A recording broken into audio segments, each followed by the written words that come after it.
이 시간 아끼지 아니하였은즉이라는 제목으로 우리 함께 하나님 말씀 나누겠습니다. 오늘 22장 1절 본문은 그 일 후에라고 하는 시점으로 시제로 시작합니다. 그러니까 22장은 22장 이전에 있었던 아브라함이 경험했었던 어떠한 일, 그 뒤에 일어난 상황입니다. 그래서 우리 한글 성경에는 그 일 후에라고 단수로 되어 있는데 원문으로 보면 복수로 되어 있습니다. 그 일들 후에. 그러니까 어떤 한 가지 특정한 일을 말하는 게 아니라 두 가지, 세 가지 아니면은 또 아브라함의 과거의 모든 일생을 다 포함해서 또 말을 할 수 있겠죠. 그런데 가장 이 22장에 앞서 있었던 사건이 21장인데 21장에 어떠한 일이 있었습니까? 하나님께서 아브라함과 사라에게 약속하셨던 대로 그 아들을 잉태케 하여 주셔서 100세의 이삭을 낳았습니다. 그리고 젖된 시점이 돼가지고 이제 그 잔치를 벌였는데 그 이삭을 향해서 그 형이었던 이스마엘이 놀리는 사건이 일어나게 되죠. 그리고 그 모습을 보면서 사라가 분노하게 되고 그로 말미암아 하갈과 이스마엘은 광야로 쫓겨나게 됩니다. 그리고 이런 일련의 상황을 지켜보던 아브라함의 근심과 염려가 담긴 모습이 21장에서 그려집니다. 이런 상황을 하나님이 다 지켜보시면서 아브라함에게 말씀하시죠. 이삭에게서 난 자가 내 씨라 부를 것이고 그리고 이스마엘도 너무 걱정하지 마라.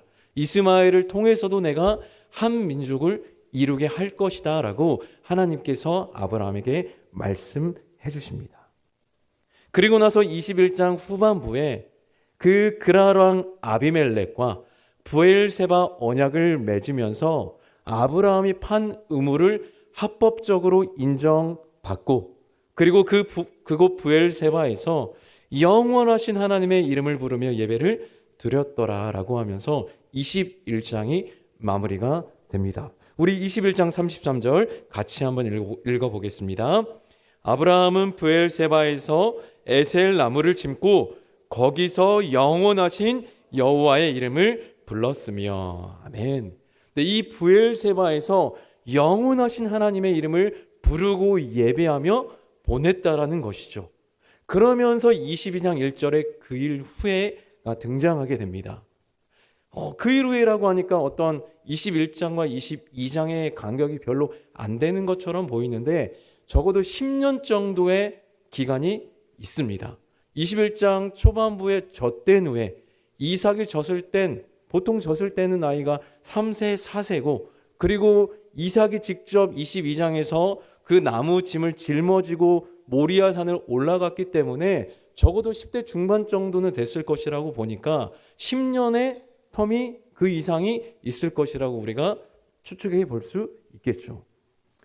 그래서 하나님과 함께하며 영원하신 하나님의 이름을 부르면서 조금은 어떤 형통의 시간들을 보냈는데 그리고 난 그 후에 하나님이 나타나셔서 아브라함을 부릅니다. 아브라함을 부르신 의도가 무엇입니까? 아브라함을 시험하기 위해 하나님께서 부르셨습니다.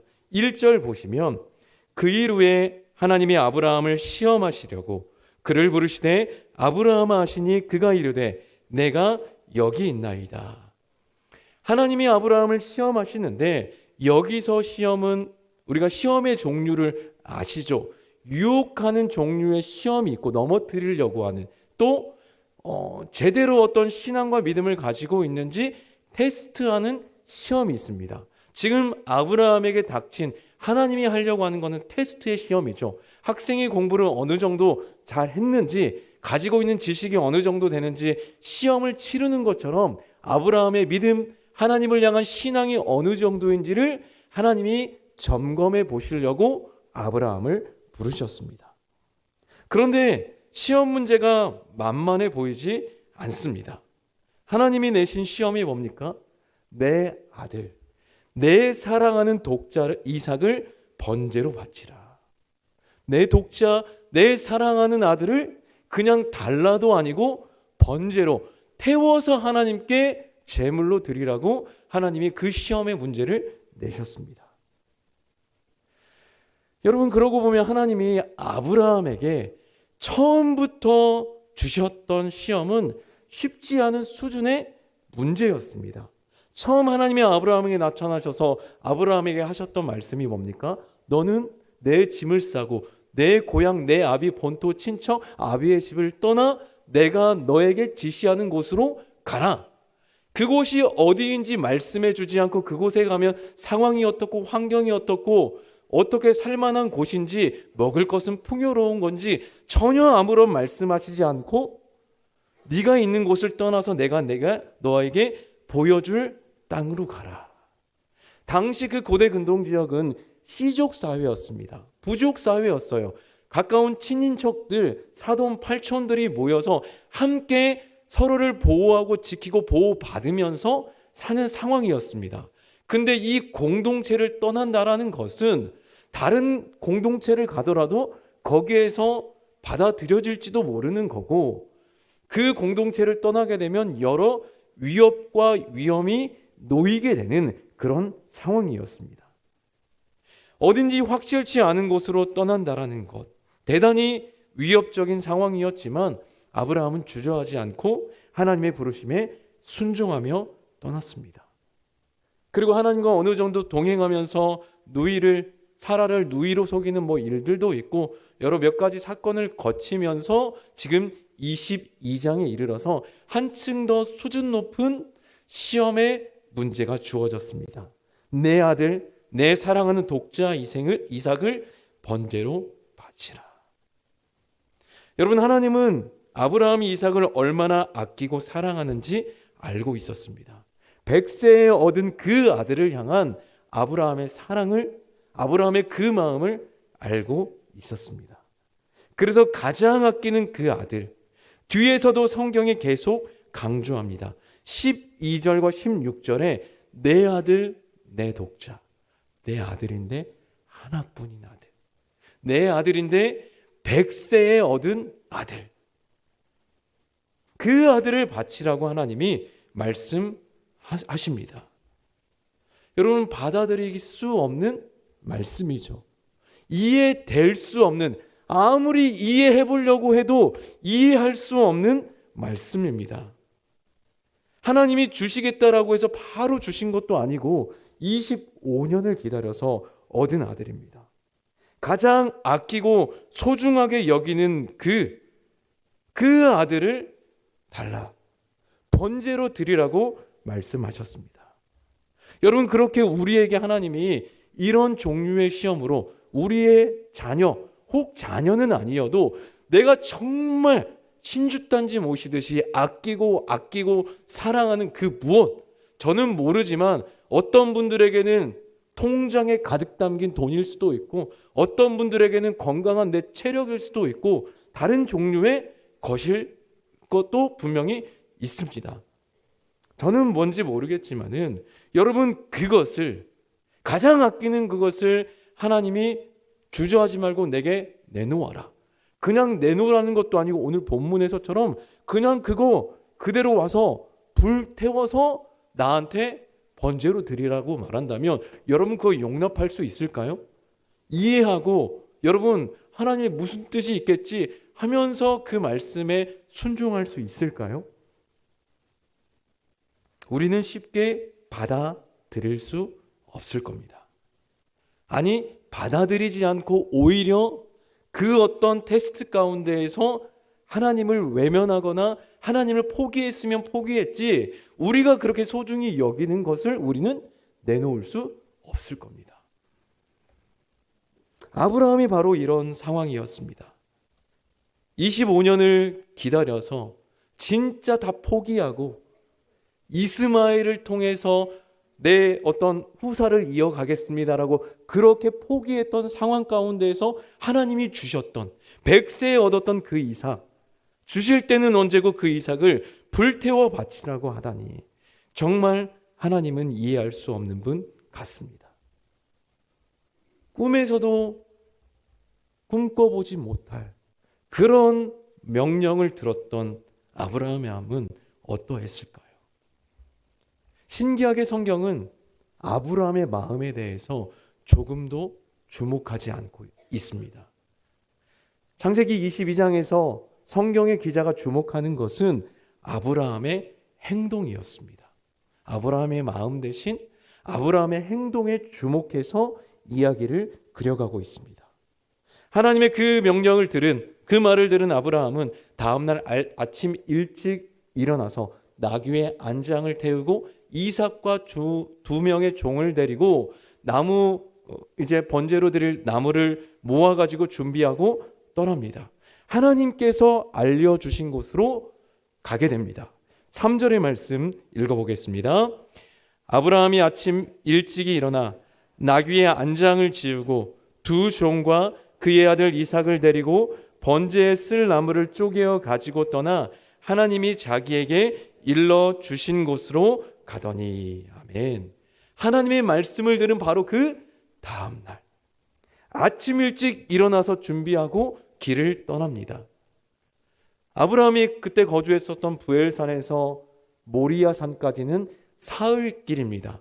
하루에 사람이 걸어서 평균 25km 정도를 간다고 하니까 70에서 75km 정도에 되는 거리의 길을 떠나게 되는 거죠. 떠난 지 그래서 3일이 되었을 때 아브라함이 눈을 들어서 이제 3일째가 되니까 저기 저 앞에 모리아 산이 보이는 거예요. 그 눈을 들어 아브라함이 그 산을 바라봅니다. 그리고 그 3일이 됐었던 그 지점에서 두 종들을 남기고 이삭과 함께 나무와 불을 가지고 함께 길을 떠납니다.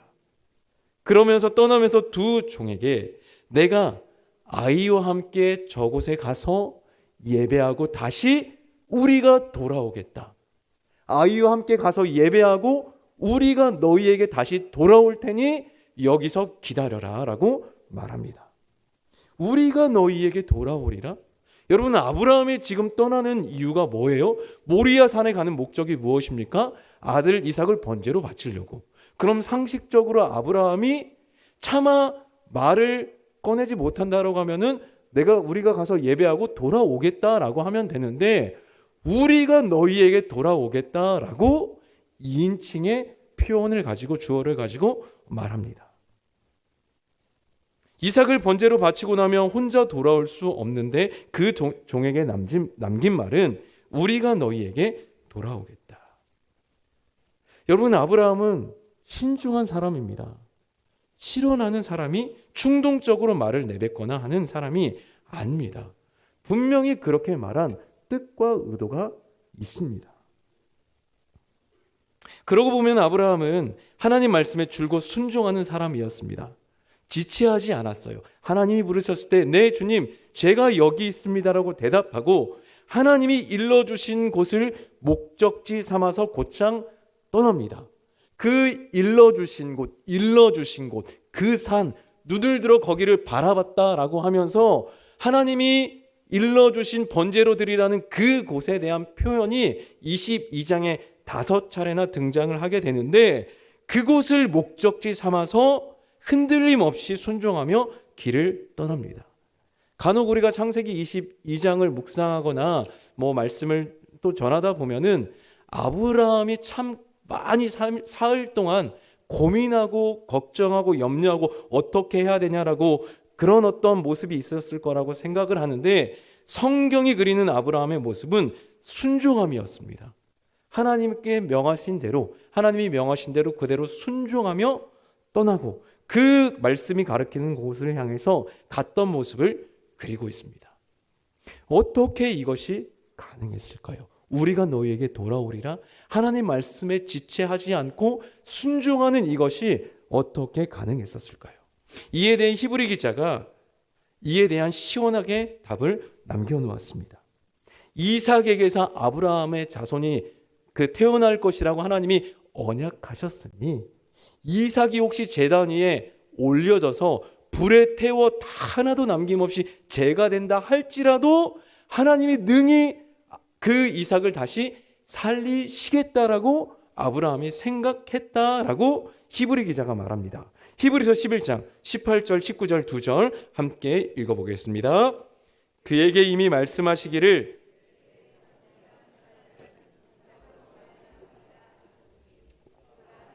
능히 이삭을 죽은 자 가운데에서 다시 살리실 줄로 생각한지라. 비유컨대 그를 죽은 자 가운데에서 도로 받은 것이니라. 아멘. 여러분, 아브라함의 이런 생각, 이런 마음이 어디에서부터 나왔을까요? 하나님에 대한 맹목적인 어떤 신뢰였을까요? 아니면 진짜 이게 뭐야? 하나님이 진짜 계시긴 하고 하나님이 말한 대로 모든 게 이루어졌는데 내가 이거 안 들으면은 내가 죽는 거 아니야? 라고 하면서 진짜 뭐 정신이 조금 헷가닥 해가지고 죽기 아니면 까무러치지, 이런 어떤 마음으로 간 것일까요? 그게 아니라 히브리 기자 성경이 말씀하는 것은 하나님에 대한 신뢰, 하나님이 능히 살리실 것이라고 하는 그 생각, 그 마음이 떠올랐다라는 거예요. 이게 어떻게 시작됐냐? 25년 전에, 아니 지금의 시점으로 보면은 35년 전쯤에 하나님이 75세 때 아브라함을 부르신 때부터 하나님 말씀에 순종하며 그렇게 길을 떠나고 하나님이 말씀하신 대로 행하고 말하고 생각하고 했더니 다 그대로 이루어지고 돌보시고 먹이시고 책임지시는 하나님에 대한 신뢰가 그 30년 40년 되는 세월 가운데 아브라함의 몸에, 아브라함의 인생에 그대로 녹아져 내렸던 겁니다. 고향을 떠날 때부터 순간순간 경험했던 거죠. 애굽왕 바로의 위협에서부터 건지시고 318명을 데리고 엘람왕 그돌라 오멜의 외 4명의 왕들의 연합 대군을 무찌르고 조카 롯을 구해오고, 앞서 말씀하셨던 대로 경수가 끊어진 사라를 잉태케 하시는 하나님을 경험했습니다. 말씀하신 대로 이루시는 하나님. 하나님이 이삭을 통해서, 이스마엘이 아니라 이삭을 통해서 후사를, 그 가문을 이어가겠다라고 하셨으니 이삭을 죽더라도 하나님이 능히 살리실 것이다 라고 하는 그 믿음, 그 생각이 자연스럽게 아브라함에게 올라오게 되었다라는 겁니다. 그래서 이 믿음을 가진 아브라함이 두 종과 함께, 두 종에게 우리가 다시 돌아오겠다라는 말을 남기고 하나님께서 일러주신 곳으로 갑니다. 두 손에는 불과 칼이, 그리고 이삭은 자기가 올라가서 태워질 그 나무를 짊어지고 가게 됩니다. 그래서 그곳 모리아에 도착한 아브라함은 지체하지 않고 제단을 쌓습니다. 그리고 제단 위에 나무를 가지런히 깔아놓고 그리고 이삭을 묶습니다. 모든 시간의 흐름이, 아브라함의 행동이 즉각 속전속결로 진행되고 있습니다. 그 제단 위에 올려진, 결박돼서 올려진 이삭의 마음은 또 어떠했을까요? 근데 성경의 기자는 아브라함의 마음에도 주목하지 않고 이삭의 어떤 반응이나 아브라함의 마음에 대해서는 조금도 드러내지 않고 있습니다. 성경의 기자의 초점은 오직 아브라함의 행동입니다. 아브라함의 그 행동, 지체하지 않고 즉각적으로 순종하는 아브라함의 모습을 그려내고 있습니다. 하나님의 말씀, 그분을 위해서 내가 사랑하는 내 독자 이삭을 아끼지 않고 하나님께 드리는 아브라함의 마음을 강조하고 있습니다. 그래서 그 3일의 모든 여정을 하나님이 지켜보셨는데, 처음에 아브라함을 불렀을 때부터 그 3일의 길을 떠나면서 걸어오고 우리가 돌아오겠다라는 말, 모리아 산에 도착해서 제단을 쌓고 나무를 가지런히 놓고 이삭을 결박해서 올려놓고 이 모든 것들을 다 지켜보신 하나님도 이제 점점 다급해지는 것 같습니다. 준비가 다 끝나고 이어서 아브라함이 칼을 들고 제단 위에 묶여 놓여있는 이삭을 향해서 칼을 들고 이제 찌르려고 하는 그 순간인데, 하늘에서 아브라함아 아브라함아. 여러분, 우리가 급할 때 이름을 여러 번 부르죠. 집사님 권사님 내 얘기 좀 들어봐요. 우리가 이렇게 연거푸 이름을 부르듯이 하나님의 마음도 급했는지 2번을 연거푸 부릅니다. 아브라함아, 뭐 이게 아니라 아브라함아, 아브라함아, 그만 여기까지 라고 하면서 네가 그에게 손 대지 말라, 아무 일도 하지 말라, 내가 내 아들 내 독자까지 내게 아끼지 아니하였으니 내가 이제야 네가 하나님을 경외하는 줄 아노라 라고 하나님이 말씀하시는 겁니다. 아브라함을 향한 하나님의 감탄사죠. 이제 아노라. 여러분, 이제 보니 하나님이 아브라함에게 시험하고 싶었던 게 뭐였어요?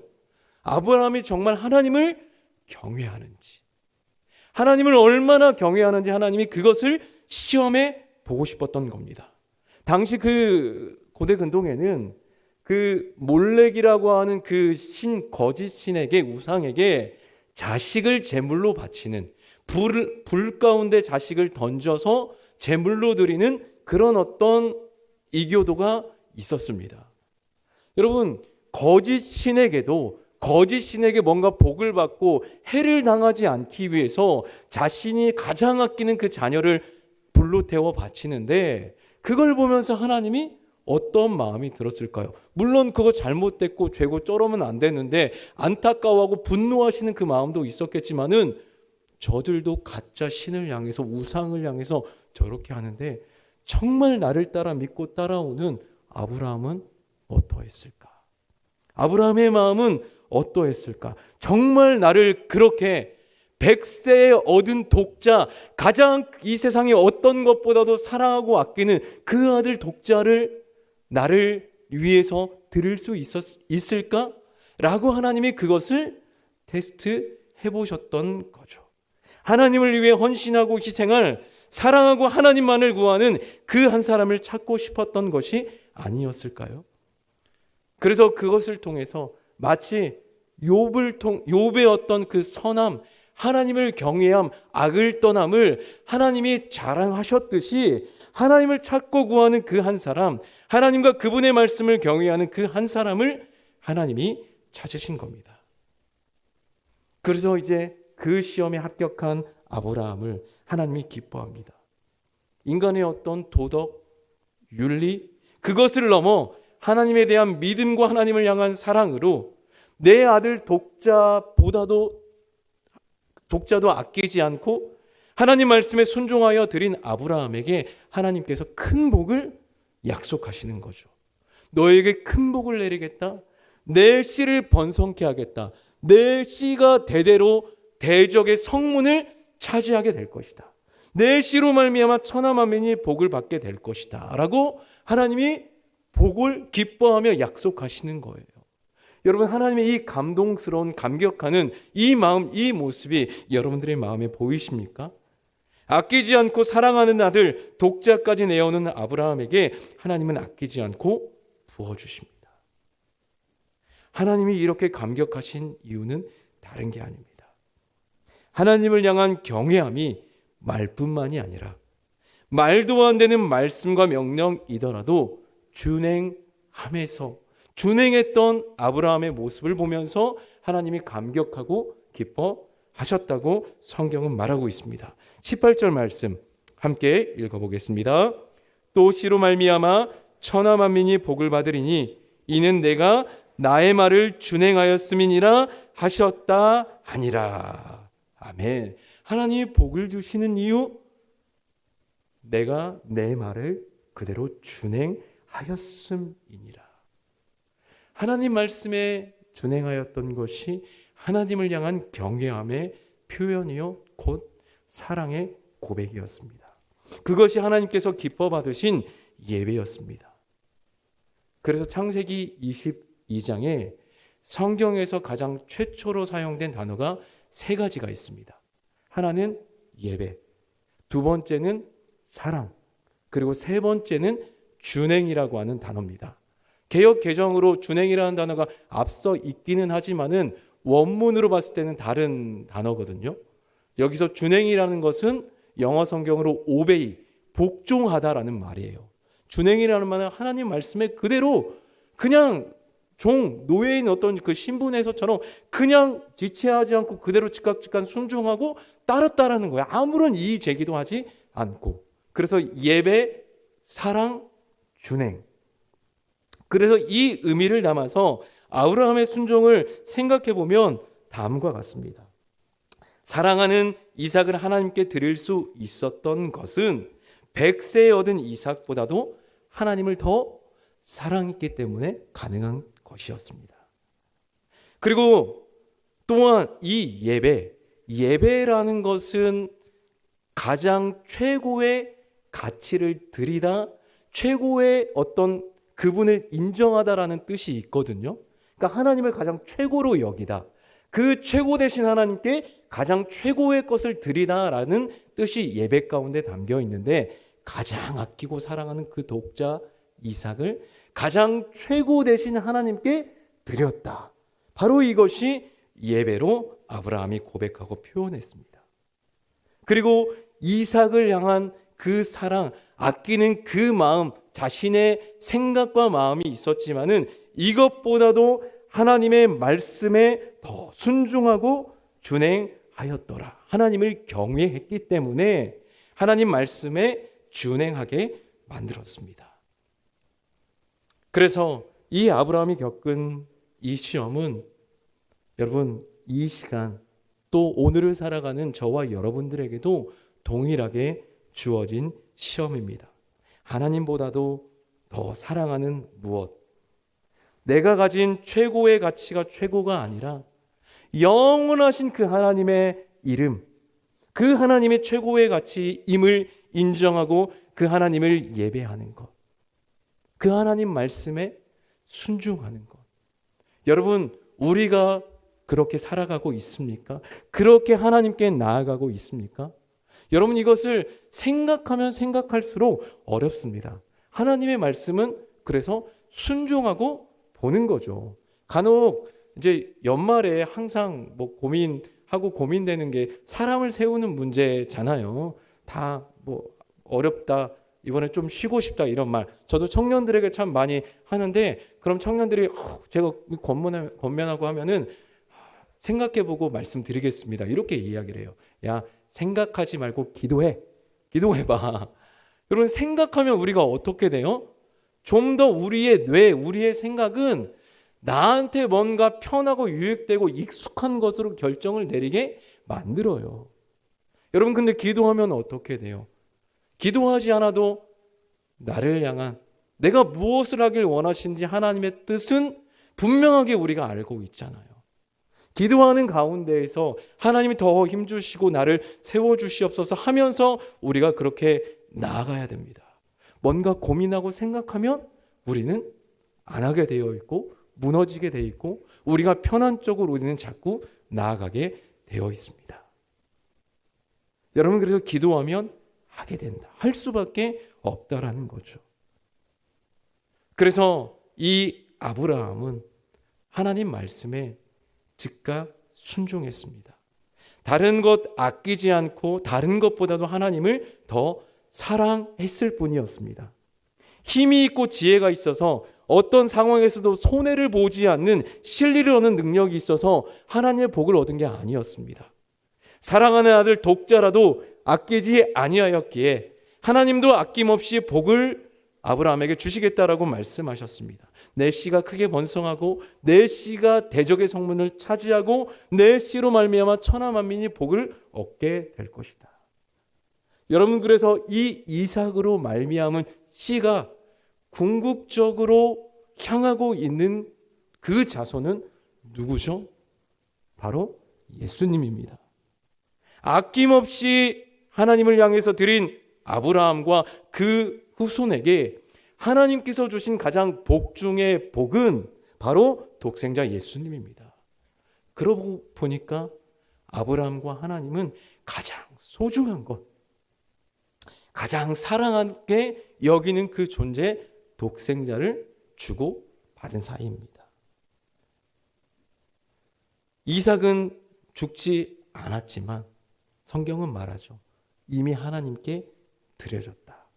히브리서 11장 17절, 아브라함은 시험을 받을 때의 믿음으로 이삭을 드렸으니 그는 약속들을 받은 자되 그 외아들을 드렸느니라. 그 외아들을 드렸느니라. 아끼지 않고 독자 이삭을 이렇게 드렸던 아브라함과 그 후손을 위해서 하나님은 2000년 뒤에 자기 아들을 보내셨습니다. 이삭이 하나님께 드려졌던 그 모리아산, 그 갈보리로 예수님을 보내셨습니다. 여러분, 그때에는 수풀에 걸린 순양이 없었습니다. 대신 희생할 양이 없었고 또 온 인류의 죄를 감당할 수준의 어떤 제물이 될 만한 희생 제물도 존재할 수 없었습니다. 예수님이 직접 제물이 되셨습니다. 하나님을 위해서가 아니라 죄인 된 인간을 향해서, 우리를 향해서 십자가에 매달리셨습니다.